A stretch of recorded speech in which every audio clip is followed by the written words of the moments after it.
어제 일요일이었는데 어젯밤에 서울 한남동 대통령 관저에서 있었던 비공개 만찬 자리가 지금 논란이라고 합니다. 윤석열 대통령이 일부 최고위원들과 중진 의원을 초청하면서 한동훈 대표 그리고 친한계 최고위원들은 뺐다는 겁니다. 들어보시죠.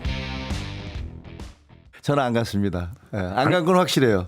연락을 받으셨습니까? 아니요, 연락을 받지 않았고. 그런데 그거 비공개라는데 어떻게 이렇게 어저께 있었던 일이 바로 아침에 나오나. 그것도 참 특이하긴 하네요. 혹시 그러면 누가 참석했는지 혹시 좀 얘기 좀 들으셨어요? 잘 모르겠습니다. 제가 장동혁 최고위원한테 전화를 해봤더니 본인은 아니라고 그러고. 한동훈 대표도 참석 안 한 거죠? 네, 안 한 걸로 알고 있습니다. 뭔가 의도가 또 여기에 깔렸다고 봐야 되는 거 아닌가요? 그러니까 뭐 좋게 해석을 한다면 그 대통령실에서 다양하게 의견 청취를 하려고 노력을 하고 있다라는 것으로 받아들일 수도 있겠고 조금 삐딱하게 본다면 비판적으로 바라볼 수도 있어서 뭐 네. 진실은 그 중간 어디쯤에 있지 않을까 싶긴 합니다.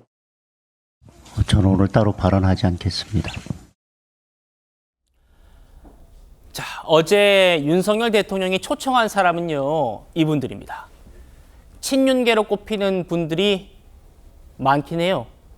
인요한 최고위원, 김민전 최고위원, 그리고 한동훈 대표의 당권 경쟁자였던 윤상현 의원도 참석한 걸로 지금 확인이 됐습니다. 물론 친윤계 최고위원 한 명 더 있잖아요. 김재원 의원. 김재원 의원은 뭐 초청을 받고 안 간 건지 본인이 안 간 건지는 모르겠습니다만 정광재 대변인님. 네. 장동혁 최고위원이 오늘 방금 보신 대로 모두 발언을 안 했어요. 이게 항의성 침묵이라고 저희 취재 결과 확인이 됐는데 네. 어떤가요?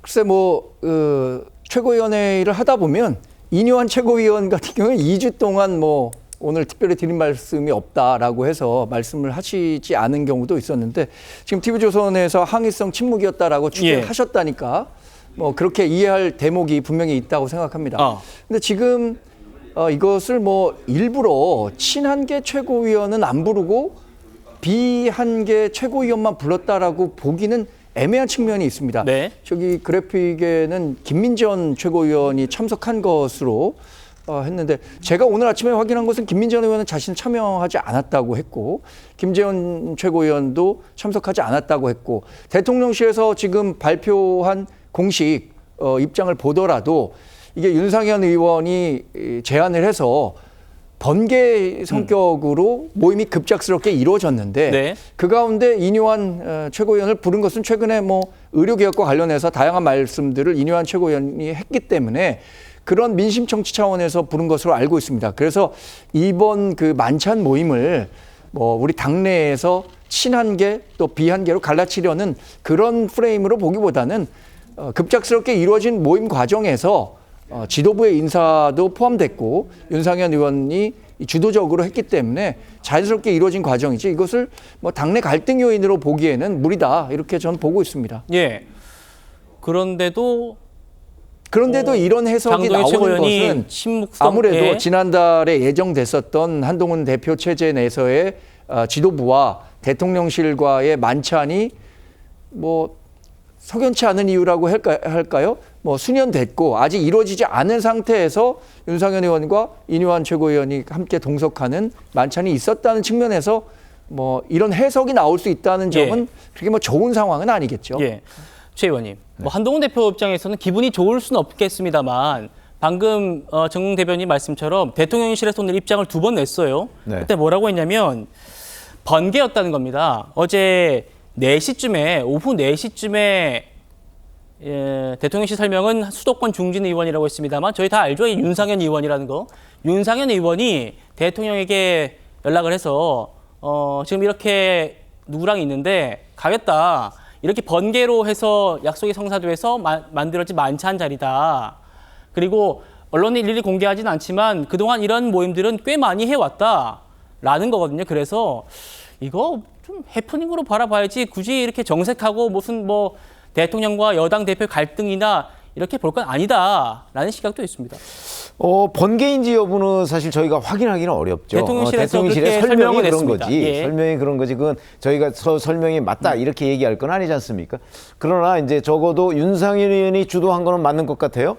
그러면 윤상현 의원이 주도하면서 윤상현 의원 본인 자체가 친한계가 아니잖아요. 그러면 자기하고 친한 사람들하고 윤석열 대통령하고 이렇게 만찬을 조직하지 않았을까요? 예. 그러니까 자연스럽게 친한계는 예. 배제될 수밖에 없겠죠. 자연스럽게. 예를 들어서 윤상현 의원이 친한계와 정말 친하다. 그런데도 다 빼고 일부러 인요한 의원 뭐 이렇게 불렀다라고 얘기하면 대통령이 저 친한계는 빼라고 했구나. 우리가 이렇게 짐작할 수 있겠지만 그건 아닌 걸로 보인다는 거죠. 조직한 사람이 누구냐에 따라서 좀 이렇게 자기랑 편한 사람. 그러면 윤상현 의원 본인이 친한계가 아니기 때문에 뭐 비한계, 비한동훈계 사람들하고 이렇게 모아서 대통령하고 만찬을 했을 텐데 그렇다면 이게 뭐가 그렇게 큰 문제죠? 저는 오히려 문제는 어제 저녁에 그 만찬을 했다는 게 이제 비공식 일정이잖아요. 네. 근데 오늘 아침 조간에 보도가 됐어요. 예. 용산 특히 이게 뭐 대통령실의 움직임도 아니고 관저의 움직임이 이렇게 그 시시각각으로 거의 생중계되듯이 언론에 보도되는 것이 과연 바람직하냐? 뭐 기자 입장에서는 뭐 그런 것들이 투명하게 이루어지면 좋겠지만 그 국가 전체를 운영하는 입장에서 본다면 관저에서 이루어지는 비공식 일정은 이렇게 시시각각으로 보도되는 것이 결코 바람직하지 않다. 누가 하는 어제 측면에서 만찬을 오히려 누출했는가? 그게 문제라고 저는 생각을 합니다. 그렇군요. 저희가 대통령실 취재를 해보니까 대통령실 쪽은 절대 아니다라는 걸 보면 일단은 참석자 중에 한 분이 아니실까라는 추측은 해보게 됩니다. 어쨌든 이 문제에 대해서 한동훈 대표 그리고 어제 참석한 그리고 그 번개 자리를 만들었다는 윤상현 의원 반응도 저희가 묶어봤습니다. 제가 말씀드렸습니다. 다음 일정이 있어가지고 빨리 패싱을 하는